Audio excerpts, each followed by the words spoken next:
one exercise which people do, and then like, what was the longitude of the study? Like, how did they look at people's behavior, immediately after, or weeks after, years after? Like, did they do some combination of all of those things? Yeah, combinations. But I think I think it's interesting because I didn't make it wasn't that obvious for me.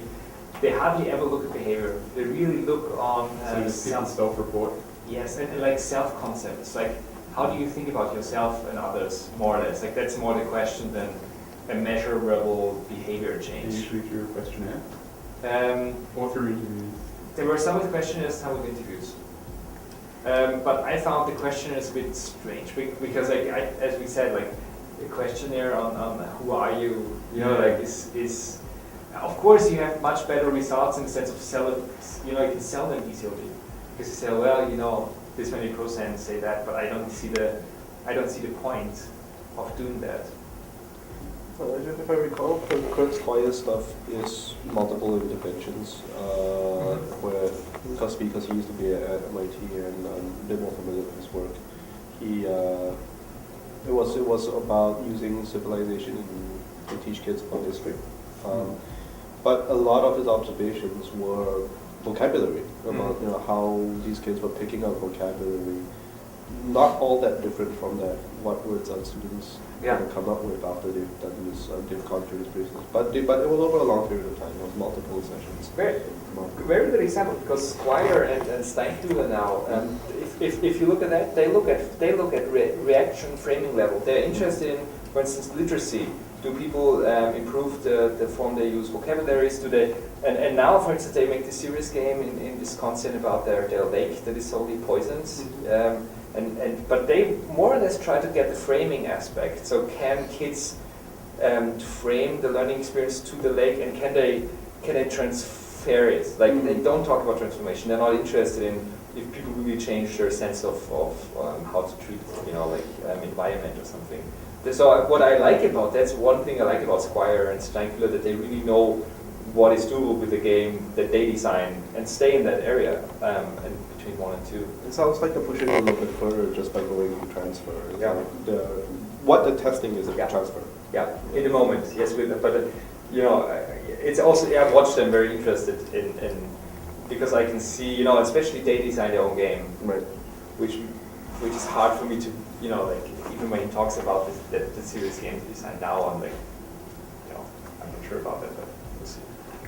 Yeah, so it's interesting that you bring that up because I was just sort of thinking about how you can, again, a lot of my kind of concerns about this have a lot to do with, I guess minimizing risk in terms of opening kind of penetrable holes in your research for someone to just walk in and be like, well, this is why this is invalid or whatever.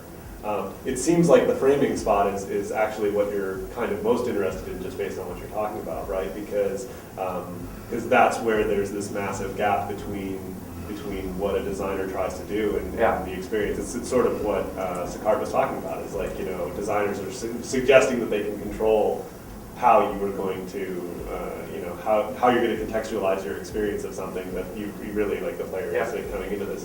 And that's kind of what teachers do, right? I mean, when you stand up in front of a classroom, you don't just say, like, read this book. No, bad teachers will say, read this book, I'm going to give you a quiz on it, and then they drill you on names, and then they're like, sweet, hey. Presumably good teachers who try to get you to think ethically are taking source material and giving you contextualization for it, right? Guiding you through framing it. And so maybe that's the space to look at, is like, how do people in Palestine react to global conflict in Palestine, right? Not like find a marginalized group. They don't have computers, I think. Well, yeah, but they don't, whatever. Find a marginalized group, there's plenty here in Cambridge, right? Yeah. Find a game that talks about the way in which they're marginalized and then talk to them from their experience. That's a very kind of specific ethnography, because people are looking at, do I become more violent even though the context of this violent game is that it's just play, right? People are obsessed with the negative behavioral effects of video games. How about the positive? I'm in the research suggestion mode. What if the experiment was not giving them a game and seeing how it transforms them, but asking them, making a game about it? That's a really good idea.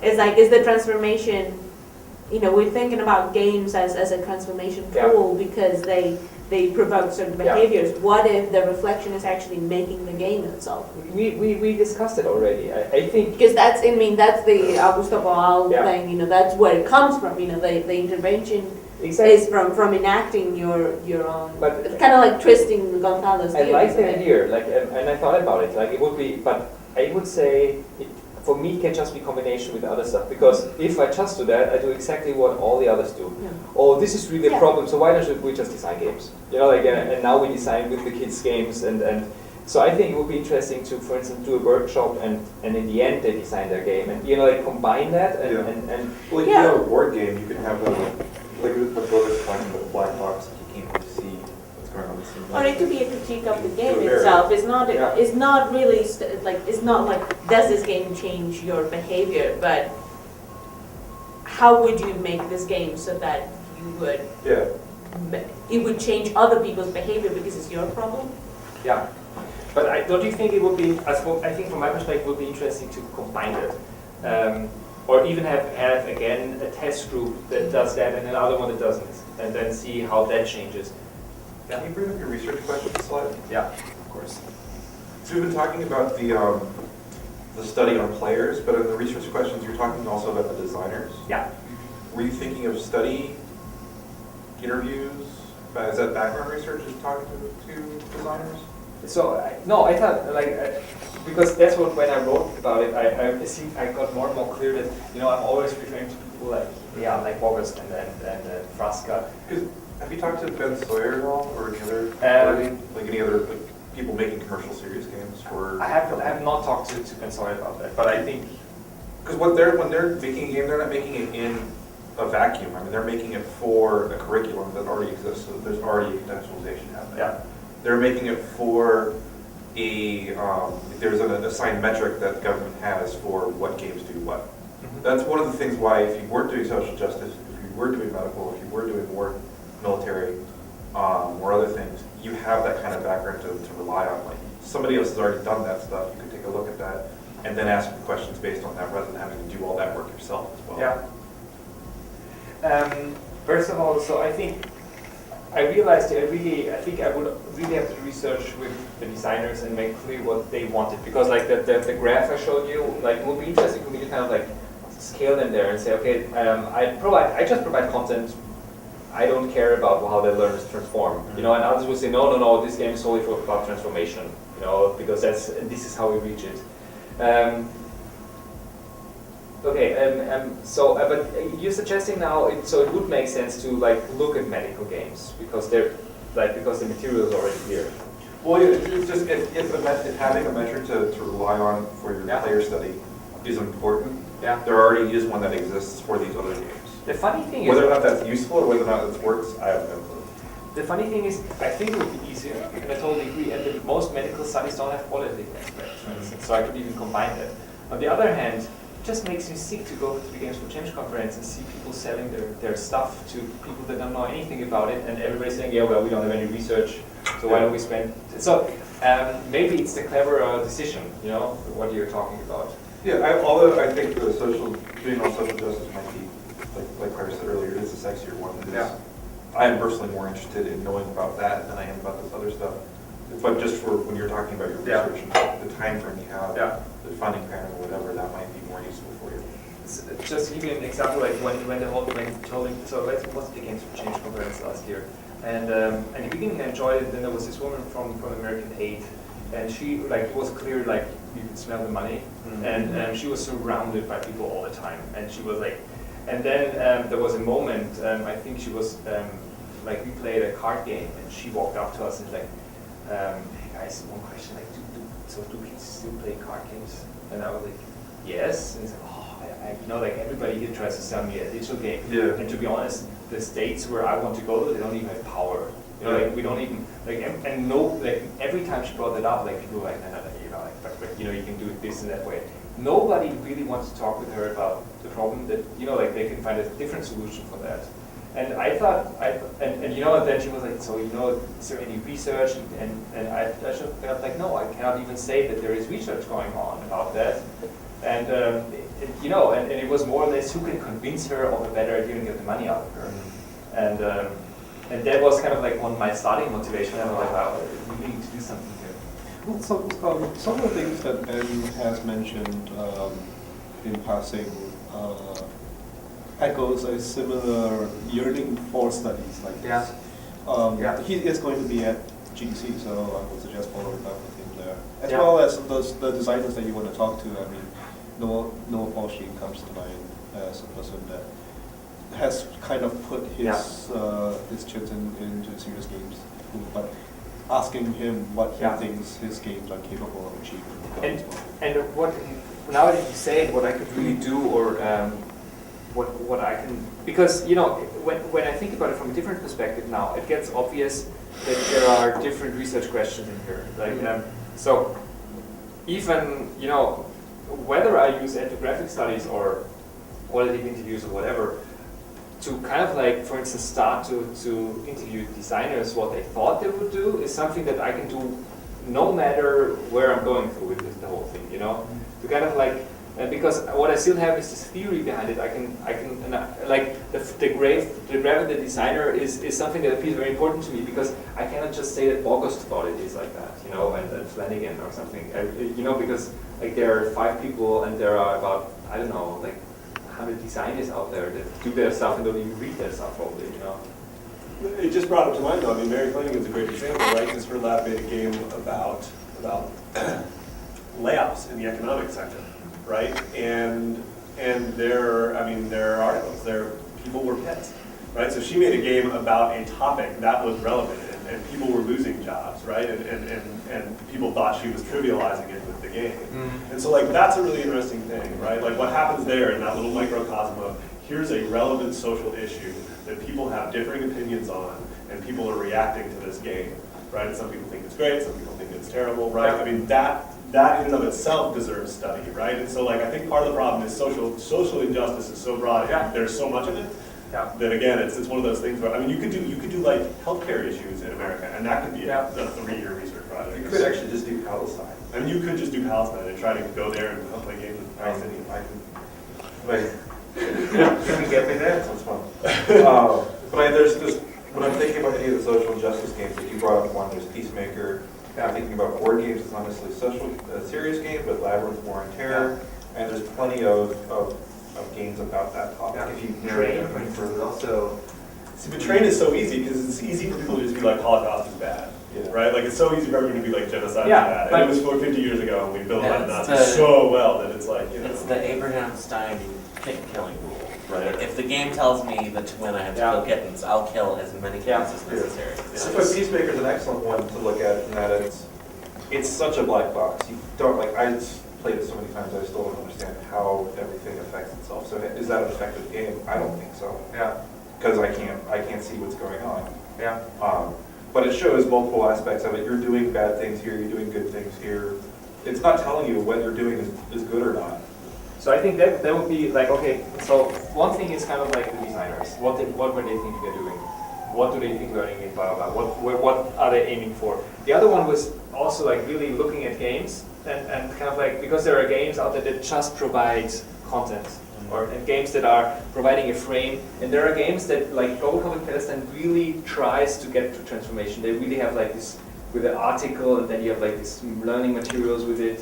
So to kind of like look at different games and then choose really examples that aim at the transformation area, and maybe that means this is going to be a game about oil, you know, and maybe then I change it to environment, you know, as a well, I mean, to follow from Claire's thinking that you need more mixed method stuff. I mean, there's nothing that says that you can't use these disparate games about different subjects and study them in different ways. And then triangulate aspects of the phenomenon written large by, you know, you have somebody play the oil game and you look for one aspect of this. You have somebody play the black box game you just talked about and, you know, see if the not understanding the rule system affects them in some way. You know, I mean, I think that would be a perfectly legit way to go about it. Of course, it's like 8 million times the work, but presumably it would be worth it in the end. No, I like the idea. It makes obvious for me. I can look more from the design perspective. I can look more from the game perspective. I can look more from the social justice perspective and more from the learning perspective.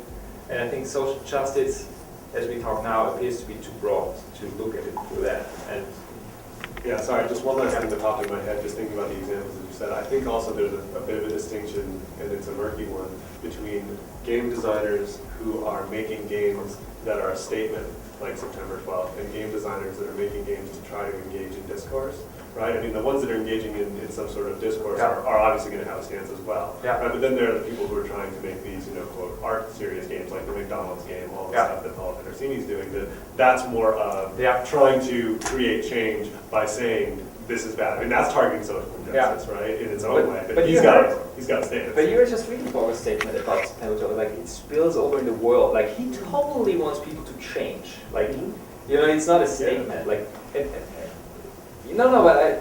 but still, it would be interesting what they want. Yes. I think it's interesting if somebody says, by the way, with this game, and the title, by the way, that I changed like 1 million times in the last 24 hours. In the one you got, I think it's about awareness. I didn't even talk about. Maybe if somebody says, hey, my game is about awareness of the Palestine conflict, I don't even want these people to be more friendly to other. They can be racist, but they please should be aware of the problem there. It makes a difference, and it will be interesting to say, okay, by the way, it doesn't mean anything to me, but I get they have a problem. If that's what they wanted to reach, why not? One distinction, maybe you don't need to make it. Depends on where you apply to, but this also has to do with the whole gamification, debate. The idea that if you bring games into the real world, like you make the world better, which is, utopian and great, but it's also kind of missing a bit of the point of the experimentation and the, you have an environment in a game where you can try things and you can behave outrageously, the idea that like turning life into a game, like what if you lose at the game? But in an actual game, you can lose. You can be an asshole. You can, you can be a troll. You can be a racist in a game and see what happens. For example, so maybe if I don't know if people would, depending on who you apply it to, because it's becoming such a big buzzword, if they would ask you like, oh, but this is gamification because this is how we change people's behaviors, and it's like. Maybe, I don't know what your stance on the gamification thing is, but my sense is that probably that's a step that you might not want to take. This is the idea that, if there's transfer really, it's like there's transfer because this is one and this is the other. Gamification is thinking that everything's the same. That's a proposal. It would be like a research on its own, because that means, that's the reason why I gave you the definition of social justice, because they say, if we have a technology that makes people be more like social to or stop oppressing people, that's not our problem. We don't want people to change we want them to think about it. We want them to get a different perspective and change the position to something. We don't want them to, if we would have a chip that makes people be better, that's not what these what education wants. That's what they try to do in the last century, but now they don't want to do that anymore. If somebody is, for instance, getting a point every time he helps somebody on the street, he's doing it because he wants to get points.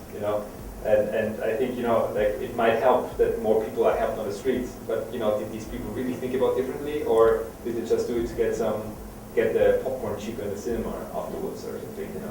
What is the reward? Yeah. And are they intrinsically motivated or by the right things? Is it more authentic desire? And when I thought about when you said I cannot say it anymore, ethnographical studies, I think, for instance, that in World of Warcraft you can learn a lot about social justice, but the game is not intentionally designed to do that. I bet there are thousands of people that really had experiences about social justice in World of Warcraft. Maybe very deep ones that change the way they think about life. But I wonder, these people really intentionally designed for that, and I think and that's the area that gets interesting for me, because I don't like the assumption that it just works and we cannot do research. And that might be part of, I don't know if it's part of a proposal, but that is definitely one of the things to look at. But there are different types of games that might teach, you know, different things about social justice. I mean, there are games that are kind of, you go through the moves and that's how you get the message. I mean, that's how adventure games work, Yeah. and that raises a certain awareness. What Frasca proposes, you know, more like the kind of game where you have different choices, and depending on your choices, you will have different outcomes, different consequences. There's also, you know, you can have more emphasis on role playing. So what if, I mean, like a first-person victim game, you know, what if you took the role of someone who's the victim of social injustice? You know, what happens then? And maybe you can even talk to the people who make first-person victim who are going to be visiting, right? You know, like use their game as a way of gathering information, for example. You know, so there is, that's also worth looking into, because different games are going to position the player differently, and there might be different transformations, or not at all. Yeah. You know, role play is a really interesting point, actually, because psychotherapy has been using role play for years to try to change people's perspectives and opinions. So that's not new either, right? Yeah. On a LARP, it's like you don't even need a visual game, you know, just doing LARPing, for example. LARPing has been used to, like, what is it, like, leadership, and you like work forms as a way Role-playing in of, general. yeah, Yeah, no, interesting.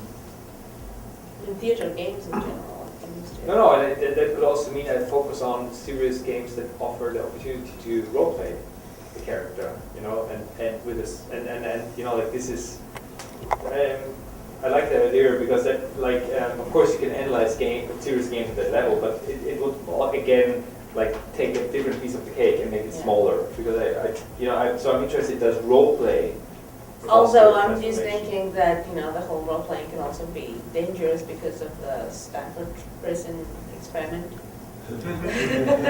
Because that was role That was a playing, really right? good role play, yeah. That was You a gotta role do it. playing, No, and that kind of like but for was instance, horrible.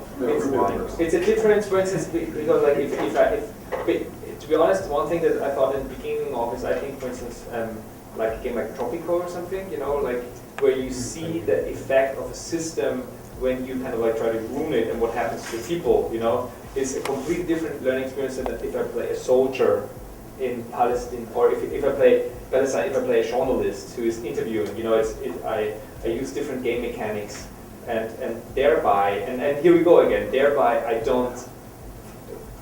cannot guarantee a learning effect, but I can give an exploration space, and that differs, and maybe it makes sense to focus on one, you know, not saying it's the best one, but saying now I just Yeah, focus what's on. the, yeah, I'm just thinking that, you know, would it be legit to do like the Stanford experiment, but it's a mini game?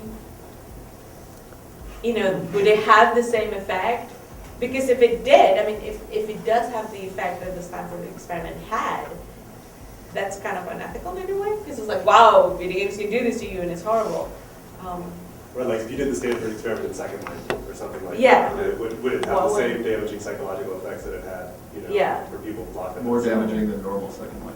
If you locked them for 20, if they had to play for like a week, 24 hours straight, I bet it would. Like I think part of your ability to step into the game space and then step out. Yeah, and that's, And that's actually, people who looked at visual world, we had someone here about phobias. Like who was it who was looking at spiders? oh yeah, what's his name? You're put in a virtual world, although that's a very immersive virtual Yeah. world. Like, you have complete sensory, everything's inside of this electronic world. And there are these electronic spiders, and people got over their phobia of real spiders, like it transferred somehow. Oh, okay, Well, All right. thank you guys very much. I got a lot of material.